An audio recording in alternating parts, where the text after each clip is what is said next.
22पासून मेंदू विकार शिबिर नांदेडमध्ये राजस्थानी एज्युकेशन सोसायटीमार्फत RR मालपाणी शाळेमध्ये होत आहे।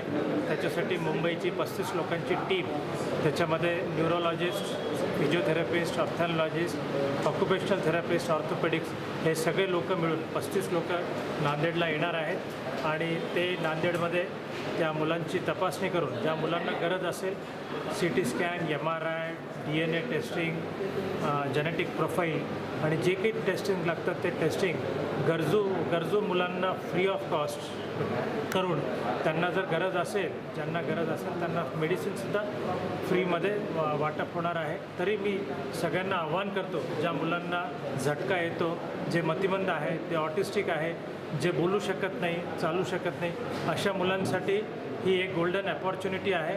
तर सगळ्यांनी याचा जास्तीत जास्त लाभ घ्यावा आणि लवकरात लवकर नोंद करण्यात यावी, कारण की नोंदणी चालू आहे। तर ती नोंदणी 26 तारखेपर्यंत राहील, कारण की 27ला आम्ही शिबिर सुरू करतो आहे। 27-28 2 दिवसाचं शिबिर आहे, तर त्याच्यामध्ये हा सगळा उपचार आणि त्याचे निदान करण्यात येईल। गरजूंनी संपर्क कुठं करायचा सर? गरजूंनी संपर्क इथं रामप्रताप मालपाणी शाळेमध्ये येऊन आपलं नाव नोंदणी करून घ्यावं। लोकांना काय आवाहन करणार? लोकांना हेच की जास्तीत जास्त लोकांकडे हे मॅसेज पोहोचायला पाहिजे, ज्यांना झटका येतो, ज्या मुलांची मतिमंदता आहे, ज्या मुलांची शैक्षणिक वाढ होत नाही आहे, जे मुलं 2 वर्षामध्ये चालत नाही, बसत नाही, ज्या मुलांना कळत नाही, अशा मुलांच्या पॅरेंट्सनी संपर्क साधावा आणि त्यांनी इथं येऊन या शिबिराचा जास्तीत जास्त लाभ घ्यावा। ओके.